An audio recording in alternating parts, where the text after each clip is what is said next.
Poison ivy, that doesn't make you gain weight. It doesn't make you get fatter. It doesn't make you like emotionally messed up. It's the medicine that messed me up. The prednisone, that's the one that I remember that messed me up the most because it made me gain a little bit of weight. It wasn't too bad, and it made me like very emotional. Like I would sit there, say my dad said something to me, I would just start crying immediately. Yeah.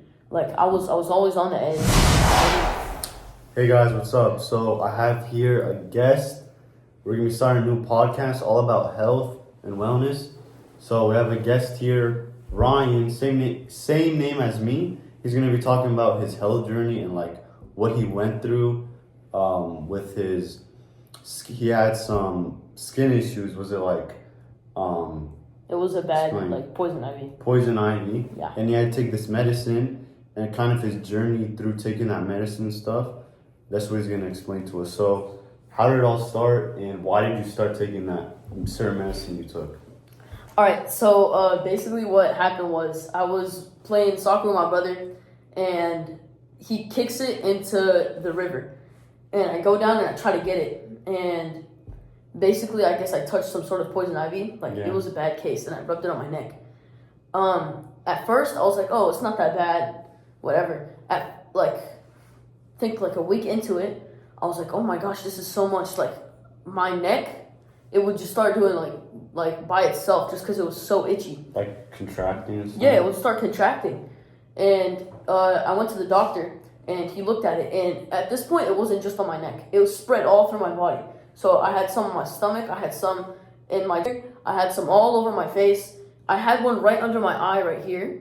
And I went to the doctor and he inspected everything, even, and what happened after he prescribed me this medicine. It's called prednisone. I was only taking about 5 milligrams per day, and it wasn't too bad. But over the course of 2 weeks. So explain what exactly prednisone is. I'm really not 100% sure, but I just knew that it would help with the itching, and it would help it would stop the inflammation. So basically, it's kind of like a steroid. Yeah. Yeah, it's a steroid. It's just a steroid. Like an oral, like a pill you take, or is it like a cream? No, it's I also had a different cream. It was probably that big, and you take it off and you had to rub it on everything. Then I had to wash my hands for a minute and a half. It's bad. And what this pill did, it went into my body, and it made me a lot fatter. I had a bunch of body fat on my face. I had a lot of face fat. I probably had 4 kids. We'll pull up a picture right here of how he looked while he was taking it. And even I was talking to him, and he was telling me a lot of things he was dealing with, how it's unbearable. You have to itch it. It was so bad. So I had a pretty bad case. It was so bad to the point where if I didn't itch it, I would almost start crying. It was that bad. And if I itched it, and then I would say touch a door, and my little brother went and he touched that same door, he would also get it. Oh wow. It was that contagious. The oil is so contagious to the point. Say I touched it and I rubbed it on the table. I don't have it anymore, by the way. And Ryan touches it, right? He would get it if he touched any other part of his body. And some people say that you touch your face a lot. That's why I had it a lot, on my face. And this medicine, it made me super fat, made me super depressed. It really messed me up. I remember I was sitting there and I just showered and I couldn't take it anymore. My legs just started shaking out of nowhere. I was doing this. I was playing with my hair. I was biting my nails. I started crying. My mom came in. She tried to calm me down, and I just slammed the door, locked everything. I was just crying in my bed for 2-3 hours. Yeah, it's crazy, and you feel like you're kind of trapped in your own body. You can't go outside. I can't. You can't I couldn't go to school for 2 weeks. Yeah, you can't. I missed so much homework. I probably had to do 4 or 5 hours of work every single night just to catch up. Yeah, that messes with your brain too. You're not being able to go outside. You can't touch or hug your family members. That's I came over to your house and I was trying to hug one of your cousins, and I got yelled at for straight 20 minutes. Yeah. I don't know if you remember, but I tried to hug Xander, Uh-huh. and I didn't know that it was super contagious. It was, at first, I got yelled at for 20 minutes. That really messed me up Yeah. also. And again, it made me a lot fatter than I was now. I probably lost 15, 20 pounds of body fat just from 20 days of it. It was so bad. I'm pretty sure it made me gain over 25 pounds Yeah. in 2 weeks. Like, that messes up your, like, psychology, man. Like, how you feel, your mental health was probably, like, at all-time low while you were taking that medicine. I think I was so depressed to the point where I was, like, genuinely thinking about just cutting off everything, locking all my doors, and just staying in my own little bubble. Because I remember, if I couldn't lay in my bed, because if I laid in my bed, it would get on my sheets, it would get on my blankets. Then if I showered and I came back and say I slept without a shirt on or slept without pants on or something, I would get it all over, and it would just be a continuous cycle.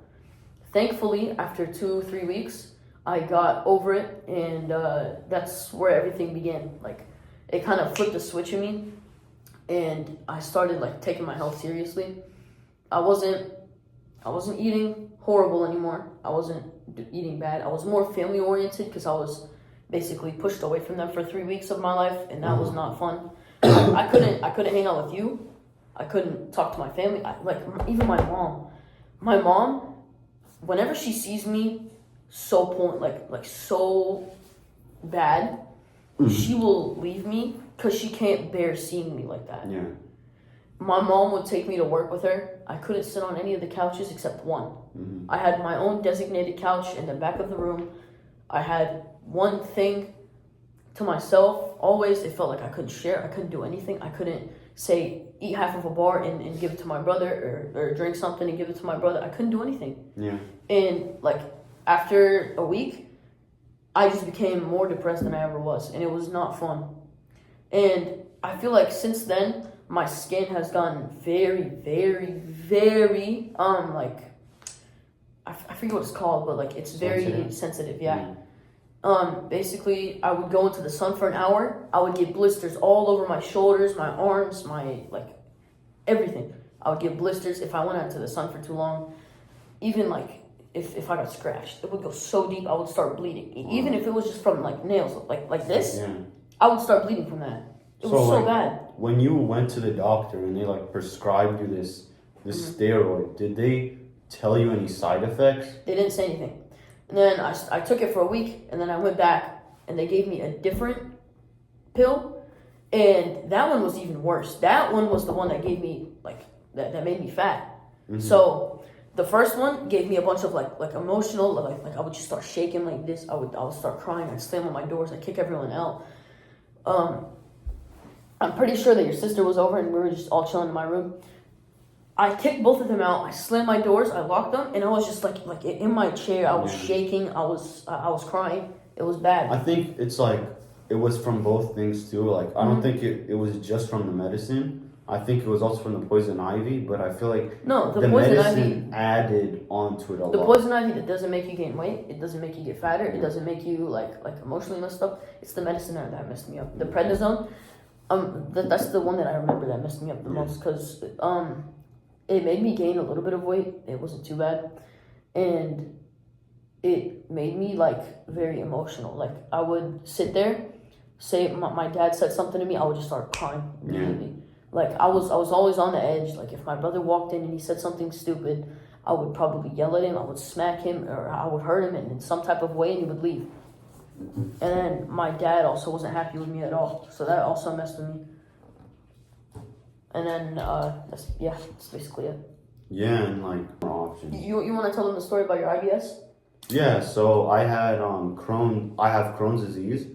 And IBS, right? IBS, I mean, so it kind of falls under like an umbrella. So like you have IBS, and then under IBS is like Crohn's, ulcerative colitis, other kind of gut issues. So I got diagnosed with Crohn's disease, and like right away I was kind of told like this is like a genetic thing and you can't do anything about it. It has nothing to do with diet, has nothing to do with any of this. So I was kind of confused. I was like, okay, so I have inflammation in my body. This is genetic and it has nothing to do with what I eat. And at the time, I was eating unhealthy. So I was like, there has to be like a different way. So I still got put on the medication, but at the same time, I was eating healthy. So I started to slowly improve. And now I'm at a point where like, because I kept up like eating healthy and stuff, I feel much better. Yeah, I bet. Are you still on the meds? I'm still on the, it's like an infusion. So I get this infusion and it helps like reduce the inflammation. Isn't it like is it like a monthly thing? It's like every 2 months, once every 2 months. So yeah, my mom takes B12 and like she. Yeah, so it's what I want like people to know, and like if you're like stuck and you can't do anything about like the medication you take, I say like take the medication, but also don't think like the medication is gonna cure everything. You need to do something yourself. You need to start eating healthy, working out. Because if you just rely on the medication, at some point it's not going to be enough. Your body won't be able to handle it. So if you're taking a certain medication, at least do a good activity and you will see so much more improvement than just sticking on a medication. And that's also like some really real stuff, because at the same time, I was eating horribly at the time. Yeah. I was like eating a bunch of sugary stuff. I was eating candy almost every single day. I would make pasta like 4 or 5 times a week. Like I love pasta so much. Now, maybe if I'm lucky, I'll have it once a week, twice a week, if I'm lucky. At the same time, I'm also working out. I'm working out with him. Yeah. I'm working out with him and my dad. Like sometimes I'll come home with him. So sometimes I'll go with my dad. And my dad and him, like, they push me so much to the point where, like, I just feel amazing. Yeah. Now, like, I'm also getting taller, so I'm naturally losing body fat. I'm working out. I'm eating better.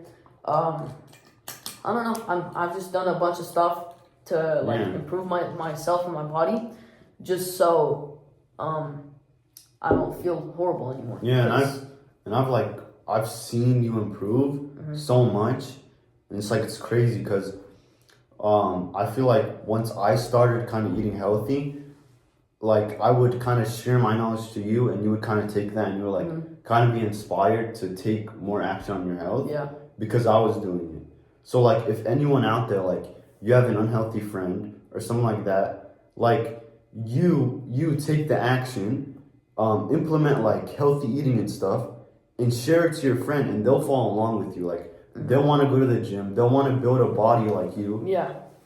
So that's really where it lies. Like get inspired by it doesn't have to be a friend, it could be by like a creator or something. You know? So during 2020 and the whole like the whole lockdown, epidemic, and the whole lockdown thing, me, him, and my brother, my cousin, we were all like being really unhealthy. Saying we'd play video games for 14 hours a day. Yeah. We'd wake up, we'd eat, we'd play, and we'd sleep, and we just did that for the whole lockdown. And then he moved, and I started going to his house. And he was showing me videos about dopamine, like just a bunch of videos about like these chemicals in your brain that make you quote happy, but at the same time it's not doing anything for you. Yeah, like a dopamine rush or something. So whenever you're scrolling on, say, TikTok or Instagram, you have dopamine hits, like just random hits of dopamine, and it makes you feel good.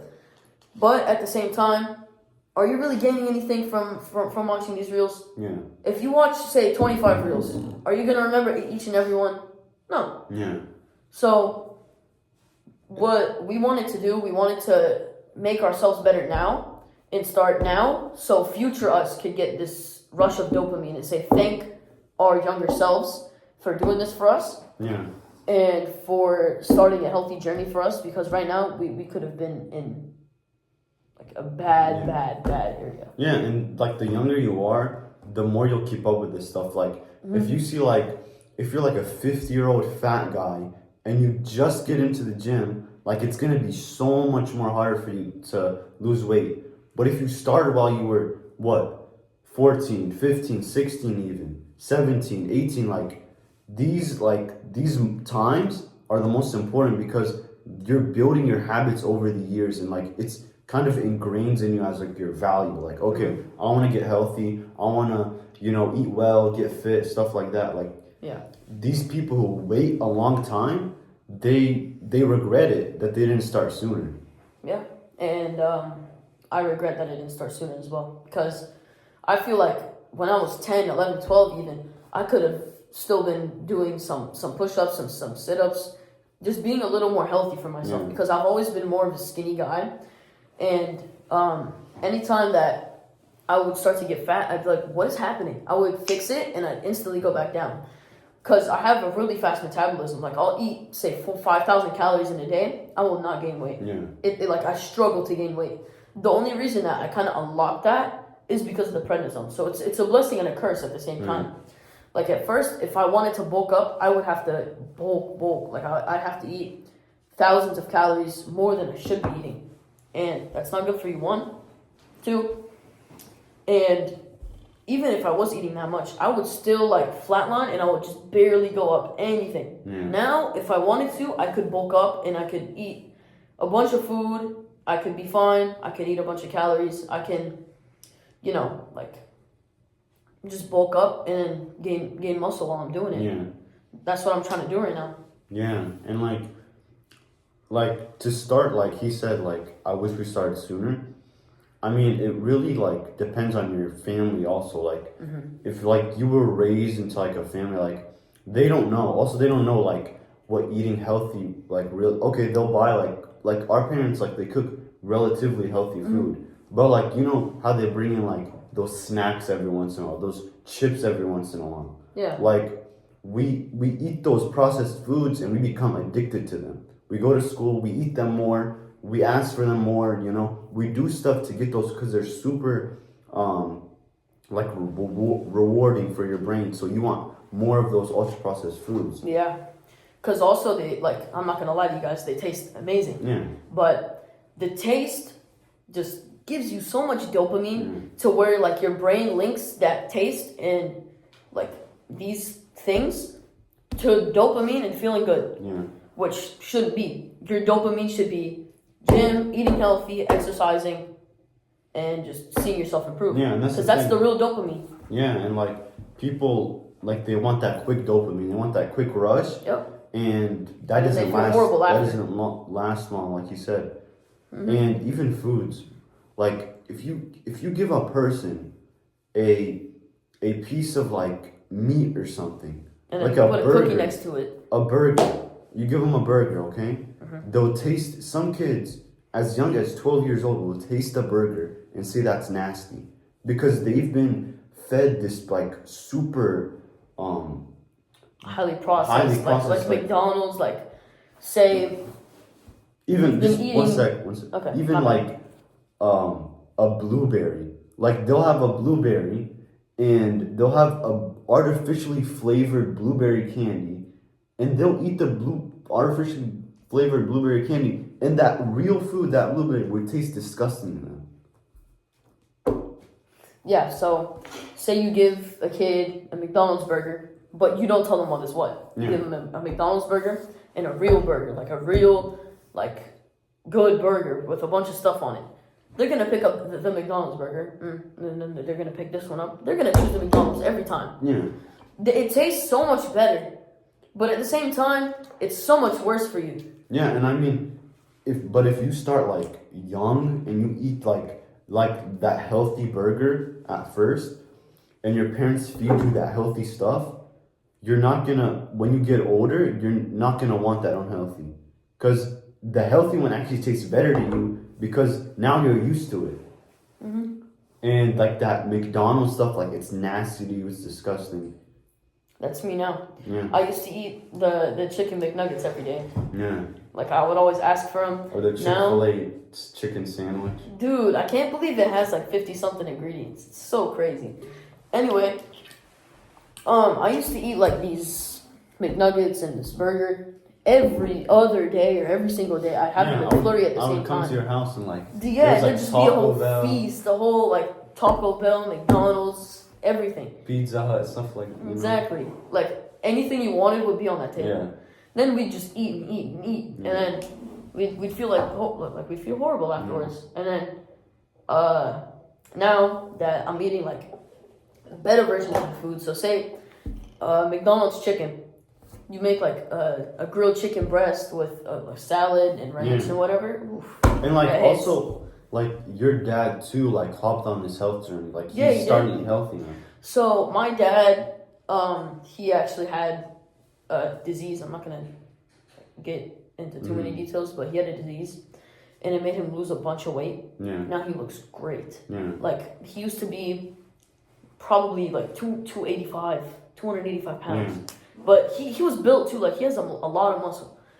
In this dude's prime, when he was taking creatine or whatever, he was benching over 400 pounds easily. Yeah, he's a bigger guy. He's a beast. Yeah. So he has that like Ronnie Coleman build. You know what I mean? Like he's big but not fat. Yeah. But he's also not like skinny. Big. Yeah, he's muscular. He's big, but he's built, but he's also not skinny. Like he's not like you. Like he doesn't have a six pack. Yeah. But he's getting there. I'm really proud of him, and he was eating horribly. Now, this dude will keep me in check. He'll keep my brother in check. He'll keep him in check. Say like I'm going for this sweet food over this good food. Yeah. He'll say, Ryan, what are you doing? Give me that good food. You know what I'm talking about? Yeah. Because like I feel ashamed of myself whenever my dad has to call me. Bro, if you don't have friends like that, they're not your friends. If one of your friends lets you eat a cookie and says, it's fine, bro, yeah, have it, they're not a real friend. Mm-mm. That friend, he should take the cookie and throw it in the garbage if he's constantly eating like junk food. If y'all want to do something together where you have like a little cheat meal, that's fine. But I'm talking about if you have a friend who's overweight and they're eating a cookie in front of you, you don't say anything, you're not a real friend. You need to keep them accountable to what you guys have going on like with your health. Yeah, so there's another like thing I want to say before we end it. There's a saying, and some people say that you're the average of 5 people that you spend your days with. Mm-hmm. I believe that that's true because I've been around my dad, and I've been around you, and I've been around a bunch of bad people. Like I've been in that bad circle of friends. You know what I'm talking about? Mm-hmm. Like the unhealthy people, the fat people, like, and they have control over it. In my eyes, it's okay to be fat in some scenarios. Mm-hmm. In other scenarios, no, because you have control over it. Yeah. I'm trying to say it as nice as I can. So, say you have like a thyroid problem, or you have like some sort of problem, or you're taking some medication like I used to that made me gain weight. That's different. But if you're just over here eating a bunch of junk food and you're doing all this bad stuff for you, that's not okay in my eyes. Yeah, like if you're like overweight and you're trying to improve, that's good. That's good. But if you're overweight and you just constantly, you just don't care about your health and you're constantly eating fast food, like that's on you. Like the responsibility lies on you. No one. Also, there's like another part of it. So say like you're like a business owner and that's like your brand. Yeah. That's completely different. But like if you're just like some average dude, like an average Joe that's just big. Yeah. And you have complete control over it, and it's not part of anything that doesn't have anything to do with your career and how your career is doing. There's no point. Yeah. There's just no point. And if you're fit, you go against the rest of the crowd. Like there's a statistic in America. 1 in 3 people are fat, I think, right? I think it was like 45% of the U.S. population is overweight or obese. Imagine that. That's almost 1 in 2 people. 1 in 2, about 1 in 3.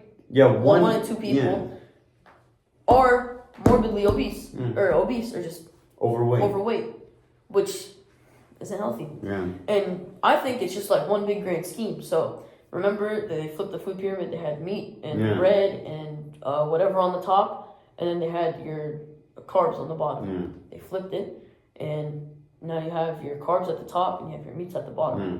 That really messed up people. Yeah. Because if you look at the charts, they spike up exactly at the same time. Yeah.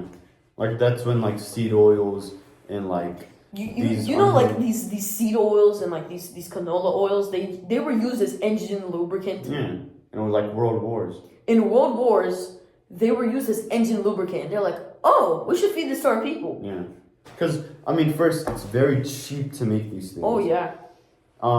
It's convenient. Oh, like you go anywhere and you see these canola oil, like, and You see people this big yellow jug and of people just try pure to canola oil. convince you like this is very healthy for you.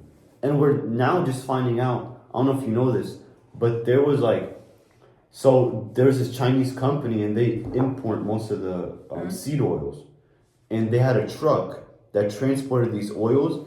In that truck, the metal, the metal container it holds, it held gasoline. So they dump the gasoline, then they don't clean the gasoline. So like the metal transport that they have at the bed of the truck, it has gasoline in it. So once they empty out that gasoline, they don't clean the excess. They put the seed oils in there. So you're basically having. Were they like in cans and in jugs, or did they just like put a bunch of seed oil in there? So like, you know how there's like those transport trucks that like hold a bunch of like oil and stuff? Like, you mean like those big like cement truck looking things? Yeah. So when they emptied out the gasoline from that truck, instead of cleaning it, the truck, They just put a bunch they of put seed oils in there. So you're Wow. having gasoline with your seed oils. That's concerning. This was just recent, by the way, but that's just crazy to me. Yeah. Also, I believe that everything that's going on now with the whole obesity thing, it was a plan. Because also, whenever they flipped it, the obesity rates go up, which means more heart attacks, more strokes, more cholesterol, more this, more that. And they just promise people to go to the doctors. Yeah. What the doctors do, prescribe medication, they make money. So that's it. Thank you guys for watching. Hope you enjoyed this little podcast series. I'll have more guests on, and thank you for coming on. Of course, bro. And sharing your journey. And we'll definitely make much more videos. Yeah. So. I mean, if they want to keep me, they can keep me. Yeah. Of course. So we'll see you guys in the next one.